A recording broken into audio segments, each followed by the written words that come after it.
Welcome into Steelers Talk, Yinzers. My name is Jack Sperry. With the 2023 NFL Draft just days away, I'm going to be revealing my final first-round draft targets for your Pittsburgh Steelers. Can't wait to share it with you guys today. But first, make sure that you go ahead and click that subscribe button for Steelers Talk. Last week we had a sub-battle within the division, and we came out just barely beating out the Bengals by 3 subscribers. Now, the AFC North teams, they want to beat us so bad, they have challenged us to another one here during draft week. Right now, we are only 7 behind Bengals Breakdown, and let me tell you guys, Bengals Breakdown wants to beat us this week after getting so close last week. We can't let them do it, so if you're new to the channel, you want comprehensive Steelers draft coverage all week and all year, go ahead, click that subscribe button for me right now.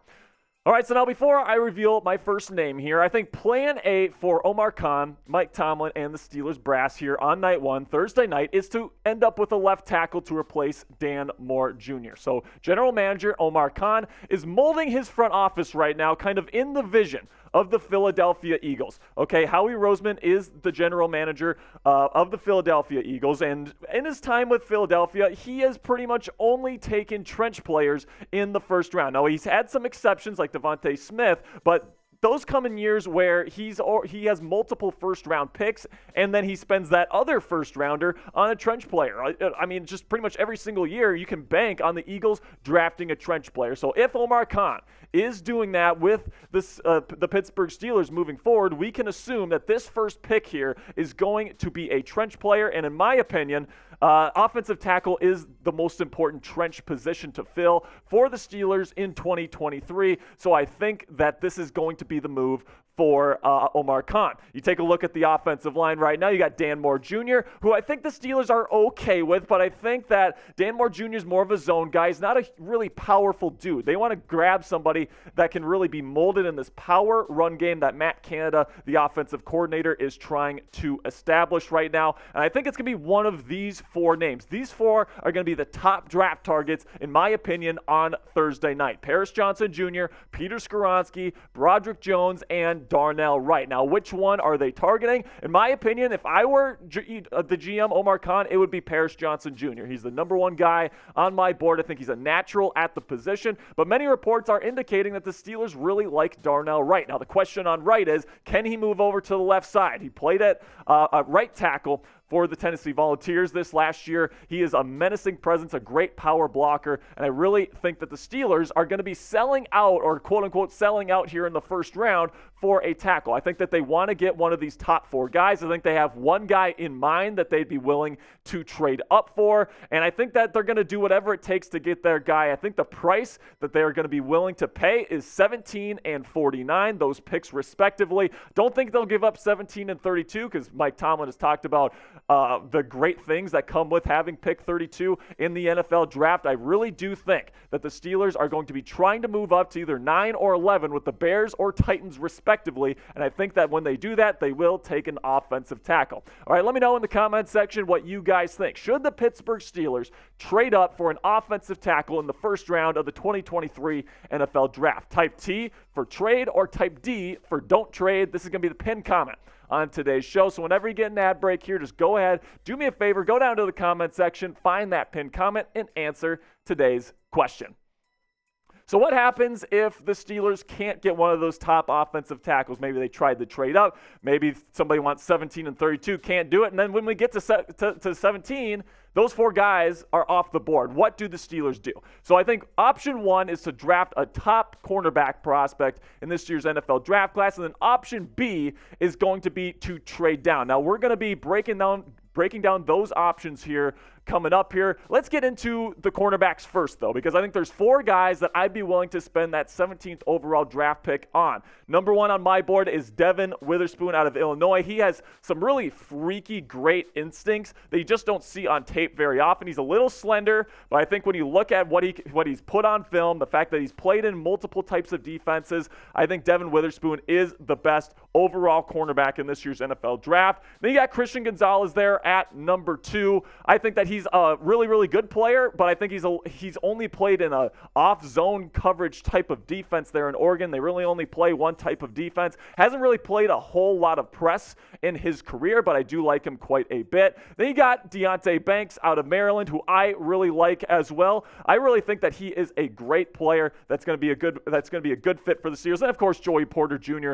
as well. All right, guys, I'm going to get into kind of option 2 here in just a second, but first let's have a word from our sponsor at Fume. Are you tired of struggling with bad habits? Cold turkey might be great for sandwiches, but there's a better way to break free from those pesky habits, and it doesn't involve weird mind voodoo or other bizarre tactics. Introducing our sponsor, Fume, an innovative, award-nominated device that helps you kick bad habits to the curb by focusing on the good parts. Scan the QR code on screen to learn more. Fume is all about embracing the natural. It's non-electric, and instead of vapor, Fume uses flavored air. Best of all, it's free of harmful chemicals and packed with delicious, all-natural flavors. The adjustable airflow dial and movable parts and magnets make it perfect for fidgeting, which can help alleviate stress and anxiety while you break your habit. I wasn't sure what to expect at first from Fume, but I was really pleasantly surprised by the taste, feel, and look of the product. Breaking a habit can be tough,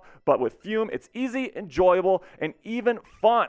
With over 100,000 customers and countless success stories, there's no reason you can't be next. Start your journey towards a healthier lifestyle with the Journey Pack from Fume. Visit tryfume.com/chatsports and use code CHATSPORTS for 10% off when you purchase the Journey Pack today. That's tryfum.com/chatsports. And don't forget to use promo code CHATSPORTS for 10% off your order. Link is down in the comments and description, or scan the QR code to unlock this offer. So now let's talk a little bit about some players that the Steelers could go get if they wanted to trade down a little bit. I would take a top cornerback if a top offensive tackle isn't there, but certainly seems like Omar Khan, Andy Weidl, they don't really want to take a cornerback in round 1. They haven't really been talking with some of the bigger name guys. They've been talking with a bunch of day 2 prospects, and really the Philadelphia Eagles, they don't like taking corners on day 1. So if one of those offensive tackles aren't available at number 17, I think it's very, very likely that they end up trading down. So here are some of those players that I think could be available later on in the first round that I'd be willing to take later in the first, but not necessarily at number 17. So a big position group that they could target if they trade down is cornerback. Now, I think that the reason why they might go cornerback later in the first round and not at 17 is because, you look at the first round and what the Eagles usually try to do. They usually try to get more picks if they want to go get a guy like a Devontae Smith. They want to use one of these positions on a skill player like a cornerback or a running back or wide receiver. They want to trade down to do that. So I think that if they want to trade down and get a cornerback, I think that's probably what they're going to do. Here are 4 names that they could be targeting if they want to trade down. I really like Tyreek Stevenson out of Miami. He's my 5th ranked overall corner, actually. I think that he's a really good press man corner. I think he could go day 2, could be there at number 32 actually, but I really like his skill set. Might be available on day 1 as well. Brian Branch is going to be more of a nickel cornerback for you. In my opinion, he's going to be the best nickel cornerback to come out of this draft. Could convert to free safety as well, but man, he is instinctual. He never misses tackles, and he's a really, really solid football player. You got Cam Smith, who's also he can play whatever you want. Zone, man, press, off coverage. He's very versatile in that way. I don't think he really has the upside of a number 1 type guy in the NFL, at least in my opinion. I think he's going to be a very solid starter, like maybe a Marcus Peters in the National Football League, and then DJ Turner to the burner. Cornerback out of Michigan, somebody that runs extremely fast, has some trouble stopping, though. When you run that fast, it can be tough to stop on a dime. That's his thing, but he can definitely play in a press man system. We know the Steelers like to play a ton of press. Those 4 guys I think would be available. I got 4 more names to cover here, but first, make sure that you tune in to Chat Sports Maine on Thursday night for our coverage of night 1 of the 2023 NFL Draft. We are going to be live for every single pick of the 2023 NFL Draft, all 7 rounds, all 3 days. We are going to have you covered. So if you want to come out, hang out with us. I'm going to be doing some appearances as well. It's going to be a lot of fun, guys. Make sure you go to youtube.com/chatsportstv, subscribe to our main channel, and then turn on notifications so you know when we go live. So now some other trade down targets at some other positions. I really like Mazi Smith out of Michigan. I think that he is the best nose tackle in this draft class. Mazi is a fantastic prospect. 6'3", 337 pounds, a great athlete. So he's got the size to play true one technique nose tackle, but I also think he has the athleticism to eventually replace Cameron Hayward as the 3 technique on this team when he eventually moves on. You got Montravius Adams and Braden Fajoku at nose tackle right now. Neither of those guys I really trust to be a starter next year. I like Cam Hayward right now. I like Larry Ogunjobi. You can plug in Mazi Smith right now to be your nose tackle as the kind of that rotational piece in the middle on early downs, and then he can kind of develop that athleticism in his pass rushing skill set to eventually replace Cameron Hayward in that premier pass rushing mold, and at 337 pounds, that is a very promising proposition to me. Then you got DeJuan Jones. Now, this is very interesting because the Steelers seem to be pretty interested in DeJuan Jones despite the fact that many people expect them to take a left tackle. DeJuan Jones is more of a right tackle, so if they draft him later on in the first round here, and I think they will trade down to get a guy like Jones or maybe grab him at number 32 if he makes it there. I think they're going to have Chukwuma Okorafor and Dan Moore Jr. kind of vie for that left tackle spot next season. And then Chukwuma Okorafor, man, you can if you cut him post June 1st, you save over $10 million. So if you get a guy like DeJuan Jones, you definitely have that flexibility to save that cap room and cut Chukwuma Okorafor if you want. I would personally rather go get a left tackle early on in the first round. I would rather not get DeJuan Jones, but it definitely is a possibility. If they draft DeJuan Jones, Chukwuma Okorafor's job is on the line. And then finally, they could go grab an edge. Okay, now this isn't my favorite idea, which is why I'm talking about these guys last, but Lucas Van Ness, really talented player out of Iowa. If he makes it to 17 or even further back, they might think about taking him. And then Will McDonald, the fourth, very talented outside linebacker out of Iowa State, my number 5 edge rusher